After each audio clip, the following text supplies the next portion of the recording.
This girl was so afraid of pain that when she started playing the game, she not only chose the tank class with the highest defense stats, but also put all her attribute points into defense. With 0 points in agility, she moved slower than a snail. It took her a full 10 minutes just to leave the starting village. When she finally encountered her first monster, all she could do was stand there and take hits. Luckily, Maple's defense was ridiculously high, so after being hit for a full hour, she not only unlocked a new skill called Absolute Defense that doubled her defense stats, but the monster literally died of exhaustion. Maple leveled up to level 2 and of course put all her new points back into defense. While she was walking around, Maple encountered a queen bee whose attacks could penetrate defenses. She immediately turned to run, but because she had put everything into defense, there was no way she could outrun the flying bee in speed. Suddenly, Maple unlocked another skill. Basic poison resistance turned out to increase resistance by taking damage continuously. So Maple stopped running, lay on the ground, pretending to be dead, and raised her basic poison resistance to the maximum level. When the time was right, she spun around and killed the queen bee in one strike. Maple instantly shot up to level 8 and obtained rare loot, a queen bee ring that automatically regenerated health. She also unlocked a new skill called Underdog, which, when combined with absolute defense,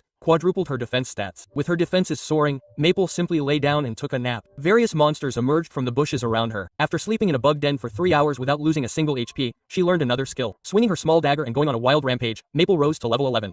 Of course, all points were still put into defense. Teleporting back to town, Maple saw another player with fancy gear. While she was still using her initial equipment, she saw a tank player walking by, and she approached to ask for advice. It turned out the man's gear was all customized. He introduced Maple to a player who specialized in crafting, but the cheapest gear there cost million gold. Seeing only 200 gold, Maple decided to try her luck in the Poison Dragon dungeon. Before leaving, the man gave her some health potions. With insane defense and poison resistance, Maple used her small wooden shield and literally slapped various monsters to death. Finally reaching the boss room, she pushed open the door and entered. Before her stood a 3-headed poison dragon. The dragon unleashed its void breath, instantly melting Maple's equipment. Although her defense was enough to withstand it, the poison damage steadily eroded her health bar. Maple had no choice but to gulp down the health potions the man had given her. The dragon kept attacking, and Maple kept gulping. After a few rounds, her poison resistance had risen to advanced. Her health bar continued to drop. Just as Maple drank her last potion, advanced poison resistance evolved into poison immunity. Now the dragon boss's attacks were completely useless, but Maple also had no attack skills, and her only means had melted. She tried punching the monster, then karate chopping, but to no avail. Finally, staring at the dragon's fang-filled mouth, Maple bared her own teeth and bit into it. Wherever the boss ran, she chased and bit. As she chewed, she even remarked that it tasted quite good. In the end, she literally ate the boss to death. Not only had she learned the boss's skills, but she had also acquired an epic set of equippment. After equipping it all, Maple's defense reached a terrifying 864.